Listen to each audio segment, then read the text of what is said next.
Good morning, good morning. Usually we do announcements and then we sing our opening song and then I do a welcome. We're just going to combine those two because it's a little redundant for you to see me twice.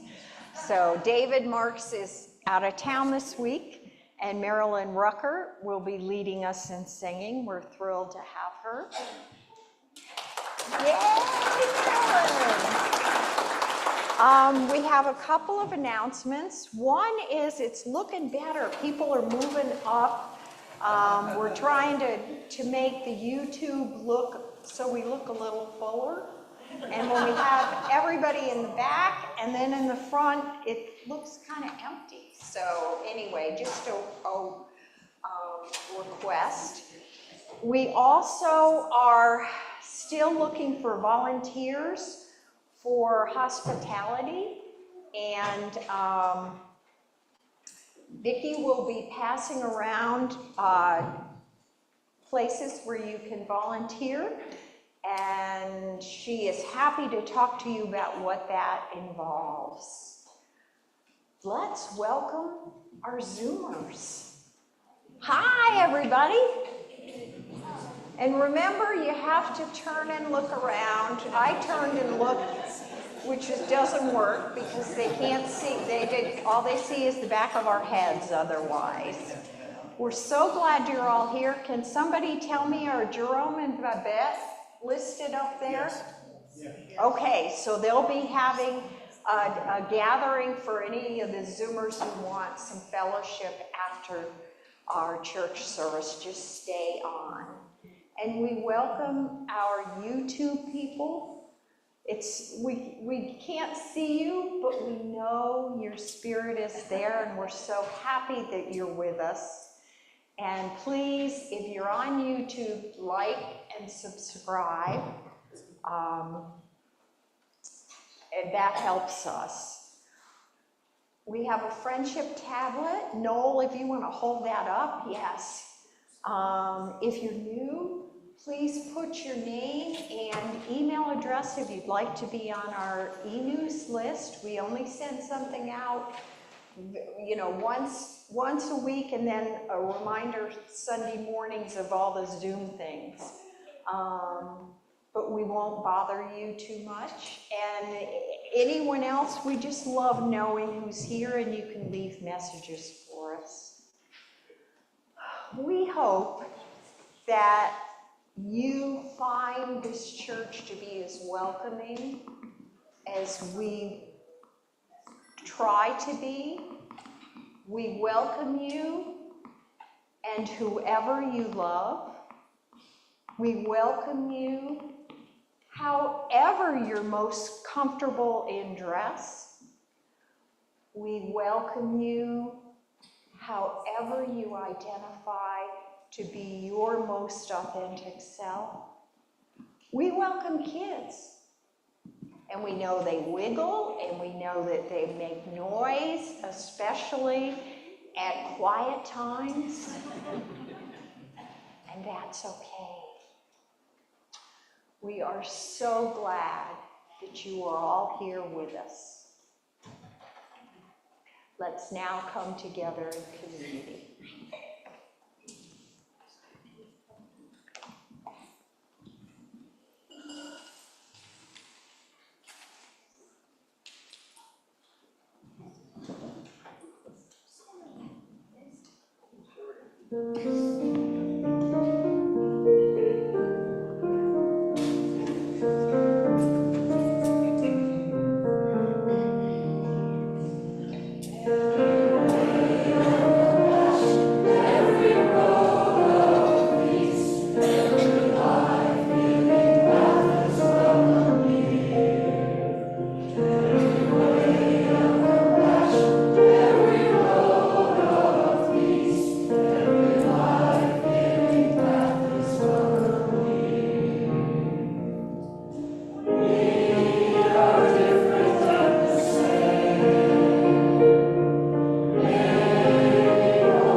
In the midst of our everyday, when life is full and we are about all those things we are about, we scarcely have time to fit it all in. And yet, here we are, squeezing into this not so special anymore day, time to glimpse wonder, to step out of time itself into the timelessness of awe. With those who have gone this way before, and those who have yet to venture forth, we broaden the roads of wonder and give thanks. Amen.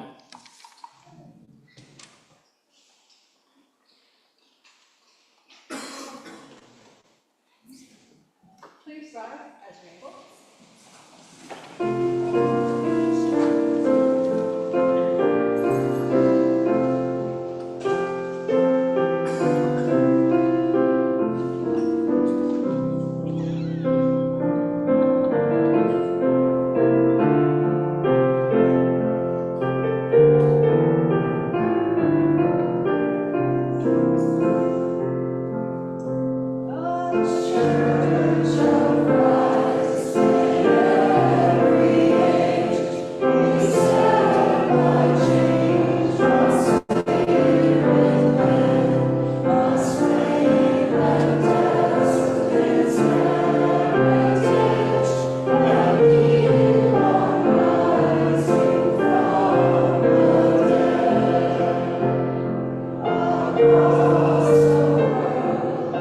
Across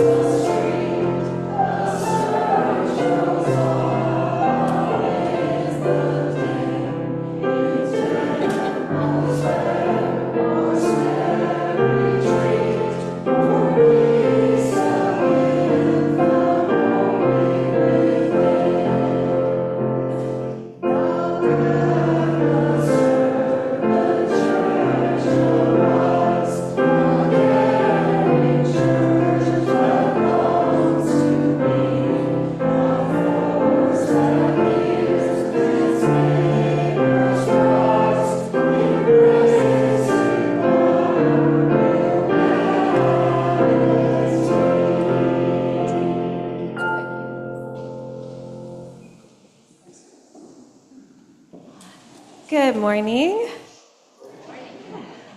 I'd like to welcome the young and the young at heart up for our puppet show. And thank you for those who are helping bring out food for the food pantry. That is lovely. While they're coming up, if you haven't already picked up a flyer, if you are a parent or grandparent of children or youth, there's a flyer in the foyer about all of our upcoming programs and a QR code to sign up on a short Google form to let us know what you plan to attend this year. Thanks.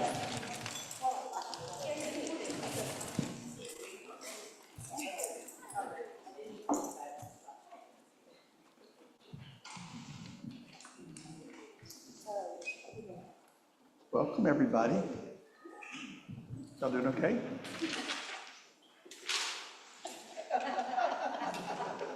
It's getting in character.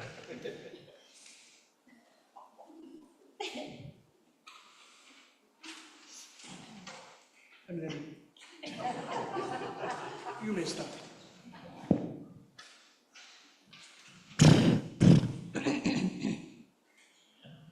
Hello, everyone. Happy Sunday to you all. I'm so glad to see you. Hortense, can't you tell this is a protest? Yeah, Hortense, you can't be friendly at a protest. No, You have to be mad. very mad. Oh, okay, but what are you protesting? I'm so mad I forgot what we're protesting, but it was very important. Yes, this is a protest against badness. Oh, exactly. I don't understand. What are you for? I beg your pardon? What positive change are you trying to make in the world? We are protesting hate. That's right, we hate the haters. Lock them up, lock them up. So, are you in favor of love? It is too dangerous to try to love. First, we need to get rid of all badness. Then we can love. Oh, young people, do you think Mr. Monkey and Pete the Pelican make any sense at all? Yes, you do. Sometimes we need to protest, but we should never forget the good things we want for our world. Let me ask you, if you could make a wish for our world, what would it be? What fish? Oh, okay. I guess the fish would like that until they were more food. Well, yes. Any other ideas? Well, of course, I have some. Let me ask you. How many of you would like to see peace? You can raise your hands. Oh, that's good. Peace is good. Yes. Piece of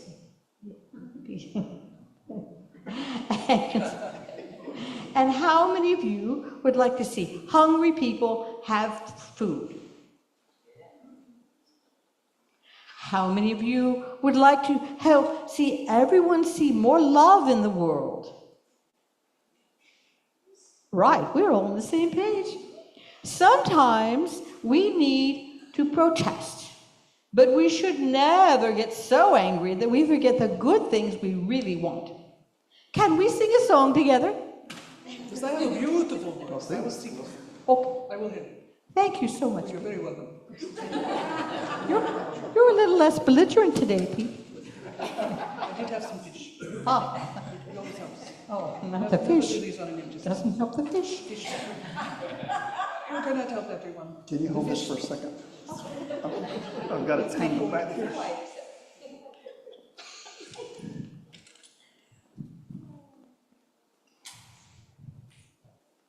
The cord got tangled. So.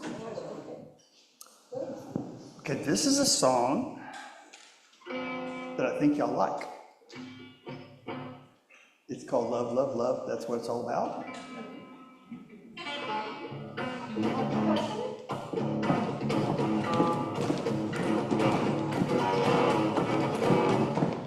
Love, love, love. That's what it's all about.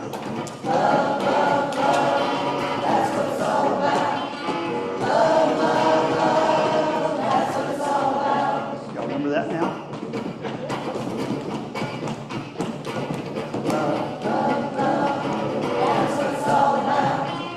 Love, love.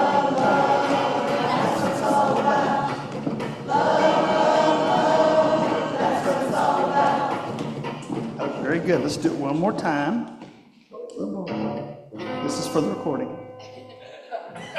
Y'all ready to be famous?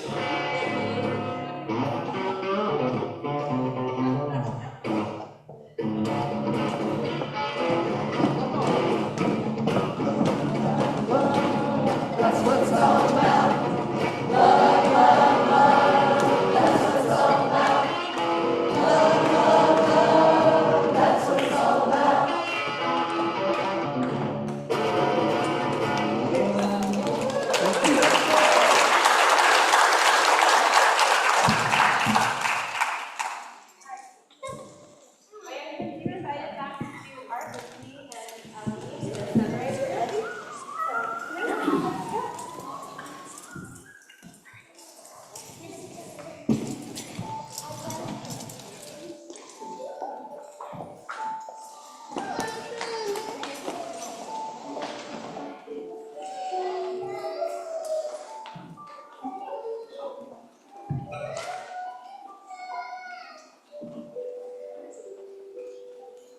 Be still, my soul, and steadfast.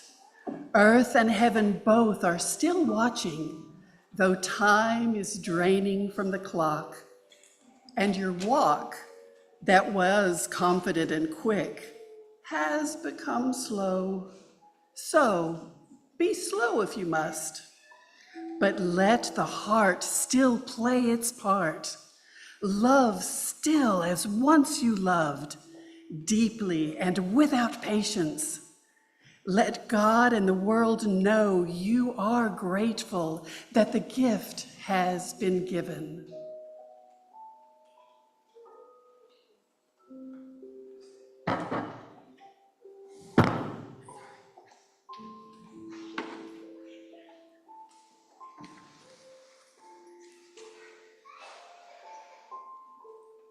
As we enter this time of prayer,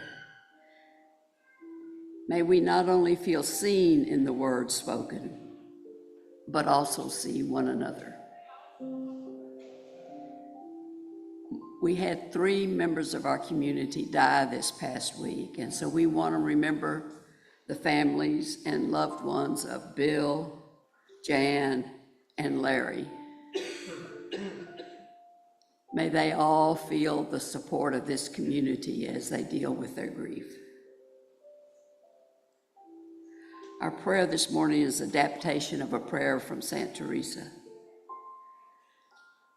May we all experience peace within ourselves. Today, may we trust that we are exactly where we were meant to be in this very moment. May we not forget the infinite possibilities that are born in faith, faith in ourselves and each other. May we use our gifts that we all have received and pass on the love that has been given to us. May we be content with ourselves just the way we are. Let this knowledge settle into our bones and allow our souls the freedom to sing, dance, praise, and love. All of this is there for each and every one of us. May we all be blessed with the gifts of love, grace, peace, and patience as we enter this new week of our journeys. Amen.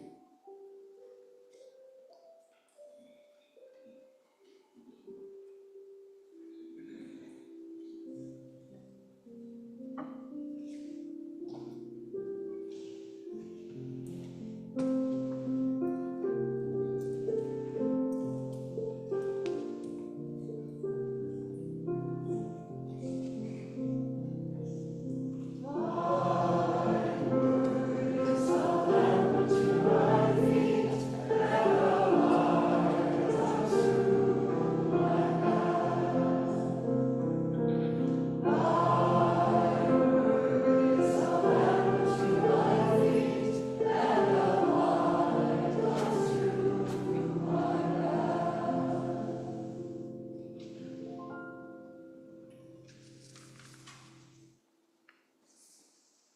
Good morning. As Jim continues his series on the Beatitudes, we get to read them again. You guys probably all have them memorized right now. Matthew chapter 5. Now, when Jesus saw the crowds, he went up on a mountainside and sat down. His disciples came to him, and he began to teach them, saying, "Blessed are the poor in spirit, for theirs is the kingdom of heaven. Blessed are those who mourn, for they will be comforted. Blessed are the meek, for they will inherit the earth. Blessed are those who hunger and thirst for righteousness, for they will be filled. Blessed are the merciful, for they will be shown mercy. Blessed are the pure in heart, for they will see God. Blessed are the peacemakers, for they will be called children of God. Blessed are those who are persecuted because of righteousness, for theirs is the kingdom of heaven. Blessed are you when people insult you, persecute you, and falsely say all kinds of evil against you because of me. Rejoice and be glad, because great is your reward in heaven. For in the same way, they persecuted the prophets who were before you." Ancient words for present-day consideration.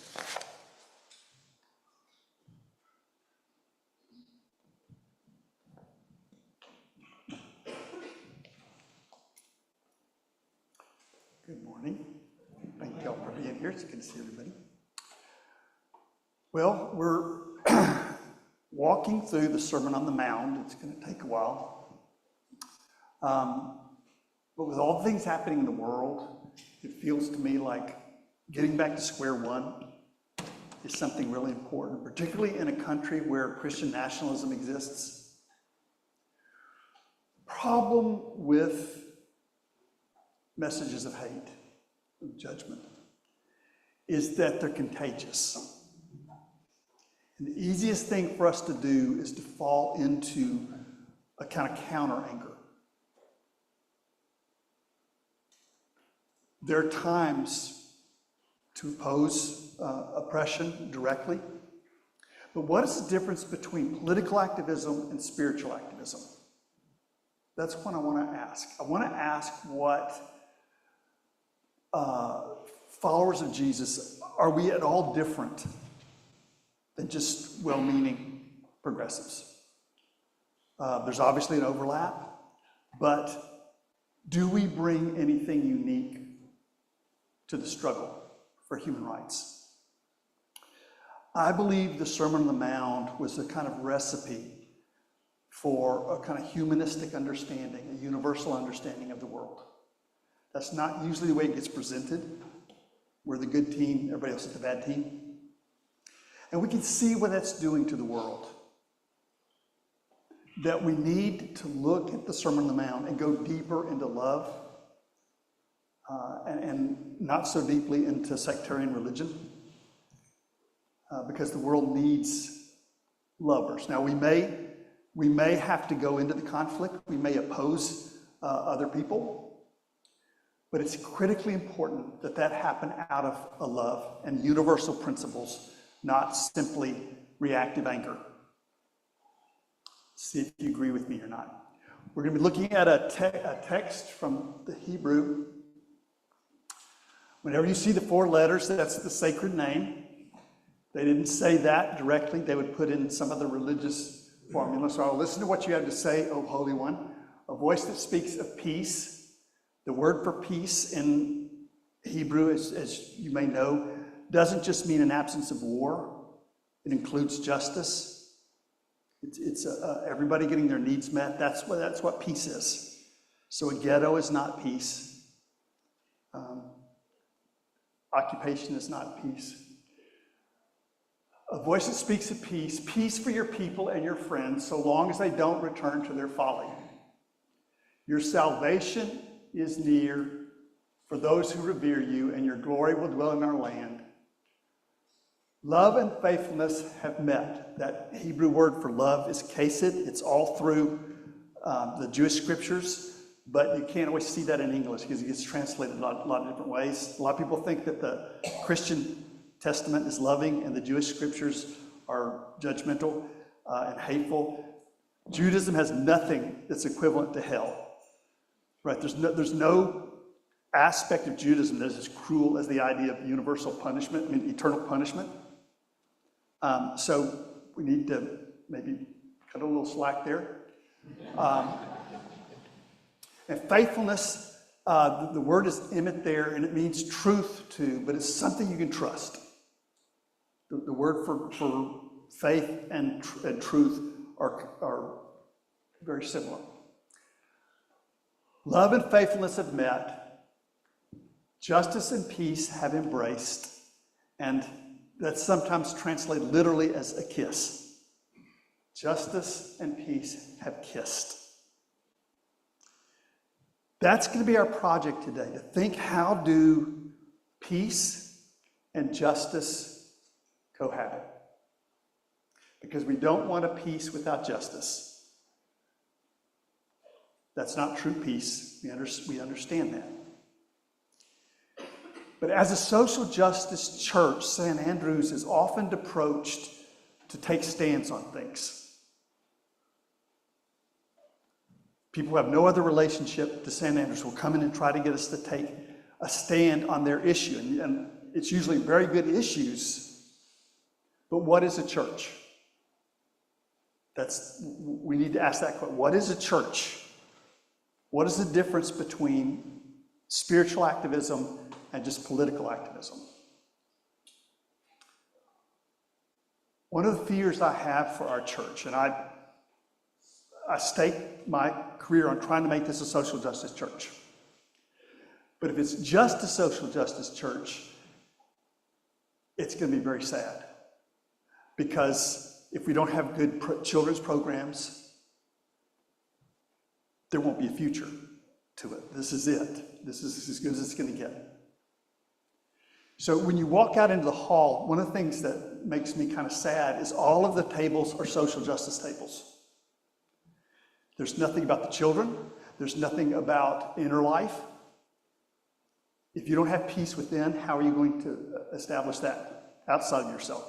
So I think we're at a time when we need to kind of broaden our palette a little bit and realize that as much as justice is essential, it's not really the whole ball game.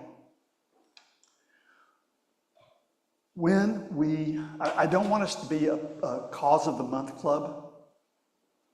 You're just going to ride by our electronic sign. Okay, that's what they're standing for today. Last year it was Yugoslavia. It was Ukraine. Now it's Gaza. Now it's, and those are critically important things. But when we got involved in the LGBTQ equality struggle, the struggle for gender equality, we didn't just put it on a poster.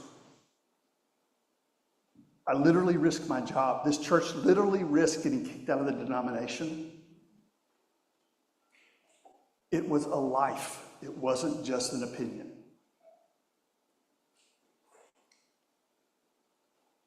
When we decided to stand up for immigrants, we didn't just do a protest. We took a Guatemalan family into the church. They've been here for 8 years, as Ann well knows.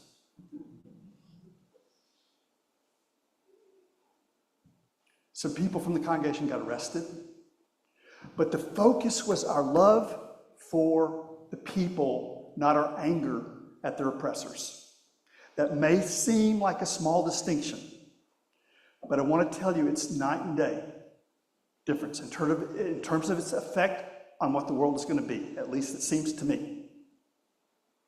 The anger at oppressors burns you out so quickly. You get tired of looking at one fight after another fight. But standing up for your human family is invigorating. And even if it looks the same to outsiders, I think it's really different. So we're going to ask the question today, what does it mean for a social justice church to also be a peacemaker church? Can we get that balance? I ask the question, what is a church? My answer to that is a church, a Christian church, is a community that learns and teaches the radical and universal love that Jesus taught. I'll say that again. To me, a Christian church is a community that comes together to learn and to teach the radical, universal love that Jesus taught.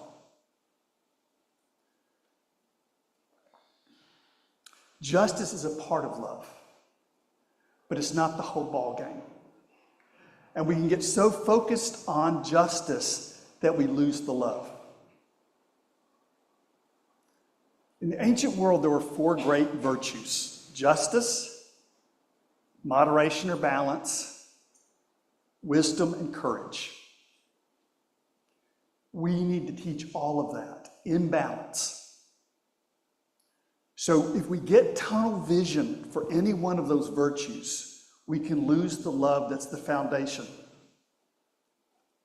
of a Christian community.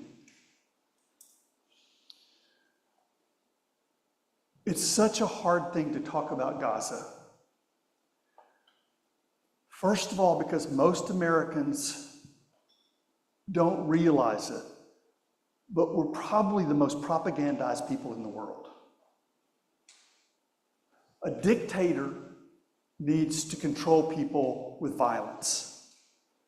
That doesn't work in a nation that thinks it's a democracy, that thinks it's free, until you try to do something without money. To try to use social media that isn't owned by 3 or 4 people. And realize that our view of American history is absolute propaganda.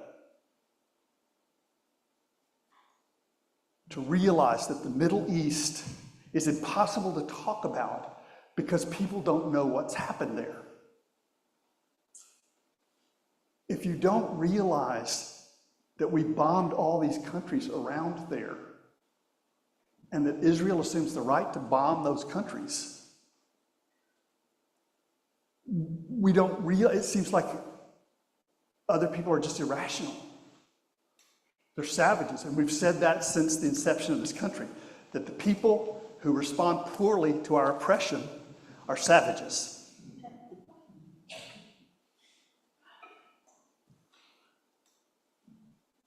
But you can understand why somebody of the Jewish tradition would recoil at the word genocide to describe what Israel is doing to the Palestinians. What love can do is think of a synonym. Have you, instead of snagging on one word, to say, okay, if you don't like the word genocide, what about massacre? Right? Because you can't argue with the fact that people are being massacred. Civilians are being bombed. That's unarguable. Right? You can argue about whether this qualifies as genocide according to the Geneva Convention. But you can't argue that people are being killed. Their houses being destroyed, their fields seized. You can argue whether it's an apartheid state, because that's like a South African definition of things. But what you can't argue is that Palestinians are getting their human rights met. You cannot make the argument that human rights, as defined by the Universal Declaration of Human Rights, are given to Palestinian people. So, instead of getting lost in the argument, what I hope we can do is feel a passion for the Palestinian people. And instead of getting lost in the names for what Israel is doing, just lift up the misery of the people. Just lift that up and show that. Which is a better gift to the Palestinian people, to win the argument or to win hearts? We're not in Gaza, we're in the United States. We subsidize a lot of that's happening there. Wouldn't it be a better gift to the Palestinian people to persuade Americans not to hurt Palestinians? Seems that way to me. Seems to me that it's a much better gift to win a heart for justice than to win the argument about it.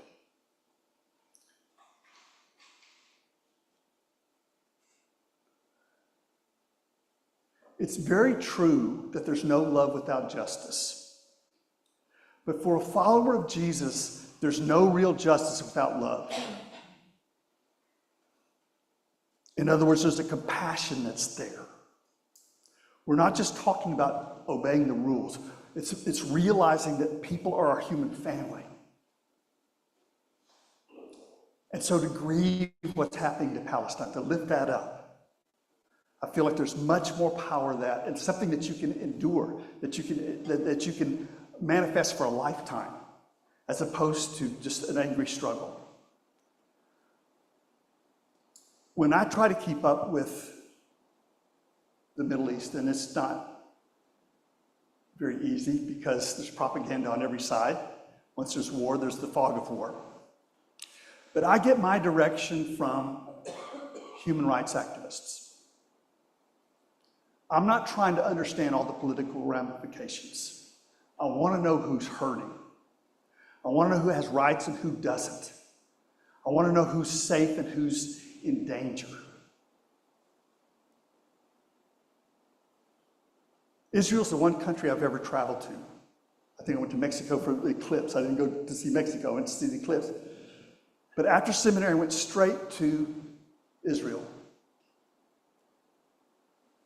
And you know what I heard? Little boy raised in Dallas, Texas. Some of my best friends are Palestinians. Now, for me, as a little boy from the South, I could name that tune real quick. And they had commercials saying, having Palestinian children ask Israel to invade. And that was right before one of the most devastating bombing raids that a country's ever known.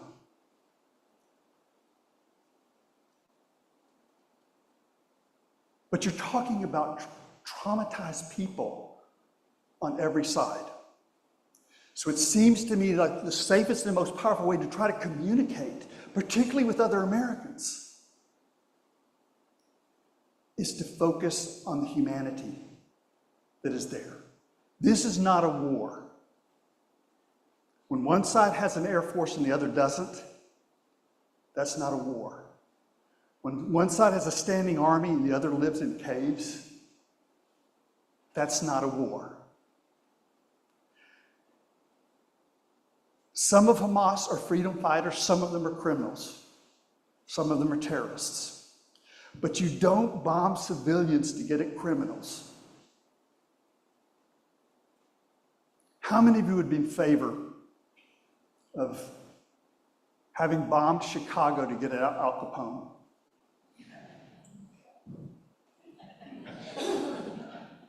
Why is that unthinkable with Americans, but it's not unthinkable with Palestinians?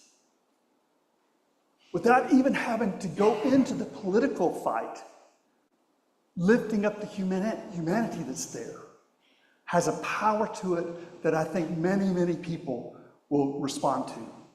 And one of the things that's going to happen at our coming session meeting is a proposal not to boycott Israel, but to boycott products that are bringing misery to the Palestinian people.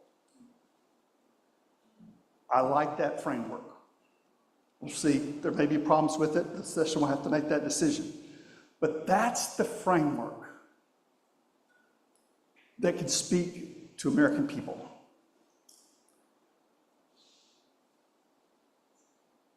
The United States right now is sending bombs and bread. That's the way Dr. Stephanie Holly said that this week. I met her. She's going to be preaching in October. Come in here. She's great. But she's talking about the strangeness of American foreign policy of sending bombs and then sending medicine to treat them. Enforcing a boycott that's starving people and then sending them food. That's people who don't know who they are. One of the best things you can do if you want to have gravity on this is to learn about Middle Eastern history and the covert wars the United States has waged. Then you'll understand why they're a little bit miffed. So justice and peace can meet, but it requires enormous courage and clarity for that to happen, and restraint. And a commitment not just to win arguments, not just to put things on our signs, but to live in such a way that we are ambassadors. You know, there used to be a thing called ambassadors in the United States, and diplomats. We didn't bomb our way out of every problem we had. But the way you do that is you realize, okay, you've got two people who are in conflict. How can you meet the human rights of everyone concerned? So, the last idea I want to explore on this idea of what does it mean to be a peacemaker in a social justice church. And this is the hardest part, and I know most people will disagree with me, and that's fine, but think about it. Peacemaking is not choosing sides. Now, that doesn't mean you don't have to advocate for one. You put yourself in between harm's way to protect the oppressed from the oppressor. But the peacekeeping part is not just saying this team is right, that team is wrong. It's finding the principles of universal human rights that would, at least in theory, be the answer to that conflict. That doesn't mean both sides are going to go with it. It doesn't mean you're not going to be in conflict with the side that's being unfair. But you're doing it out of love and a universal standard. You're not doing it because you like this team and you don't like that team. That may seem like a small thing, but when Jesus was talking about how Christians are supposed to love, one of the images he gave was of God's love being like the sun, which shines on the just and the unjust. That doesn't mean you're not going to knock over tables. What it does mean is you're not going to lose the humanity of anybody in the scenario. You may actually have to fight someone. That doesn't mean you have to hate them. You resist them sadly, mournfully.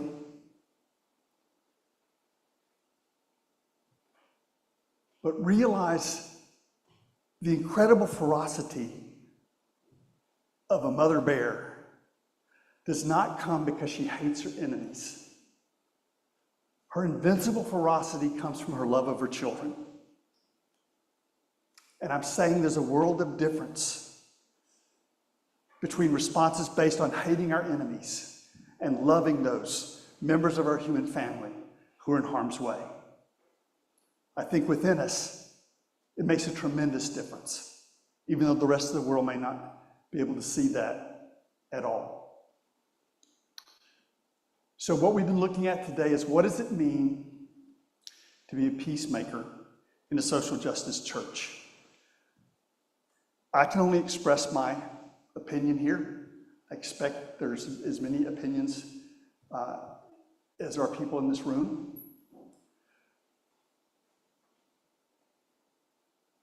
But I want to ask if there's a way beyond the rhetoric of war. We hate war enough to march. Do we hate war enough to meditate and get the violence out of our own hearts?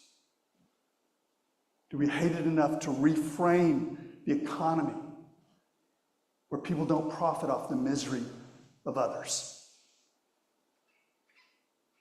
I believe a church is a place where we learn and teach the radical and universal love that Jesus talked about. That's what a church is. We cannot set that aside and become a political advocacy group. There's an overlap, and you can do anything on your own that you want to do. But in the name of the church, in the name of spirituality, we need to come from the place of that radical, universal love. We need to realize that there's no love without justice, but also there's no justice without love.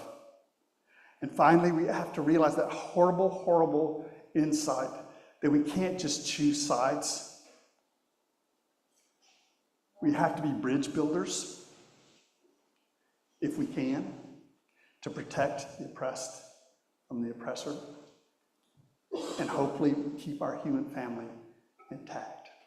And remember that loving the people in harm's way is not weakness.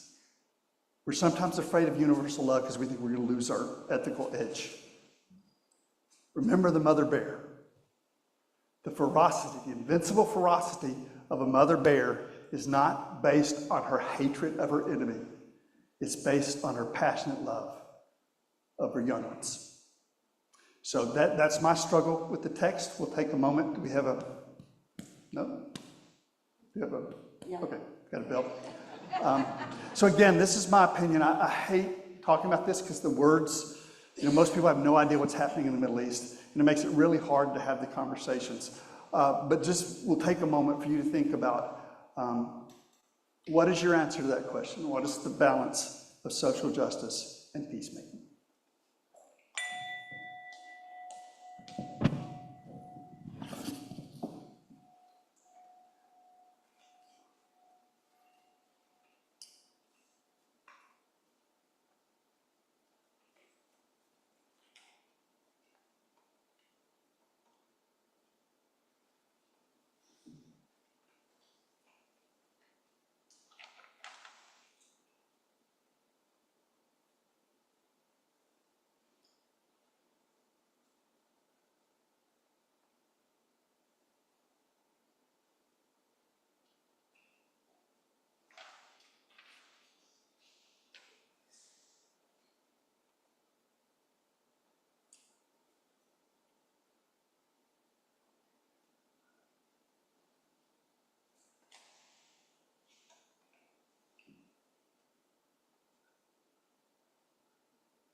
We come now to the time when we pause to be grateful for this church, its work, and all the people who participate in so many ways. We give thanks for our food pantry, which was yesterday, and we fed 1,075 people. We're also grateful for our opportunity to help our friends without homes on Thursday nights. And I was meaning to ask someone who was there how many people. Everyone I talked to said, oh, there were so many. Was anybody there? Does anybody know the final count? It's probably between 30 and 40. Around 32 or 33. Yeah. It was over 100 degrees on Thursday, and we welcomed people in for a meal, a shower, to wash their clothes, and to be in a community that love each other and look out for each other. And we are thankful for them.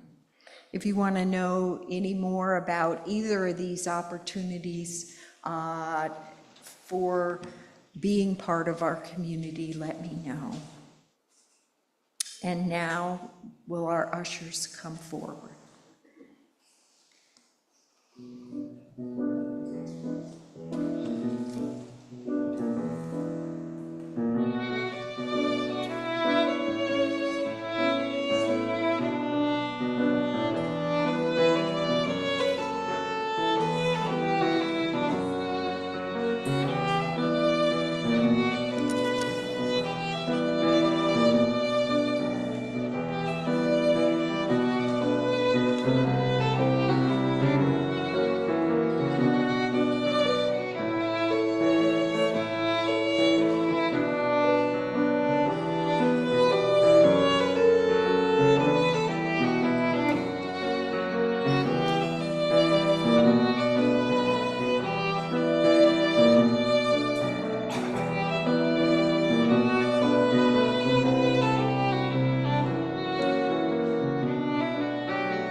Thank you again for being here.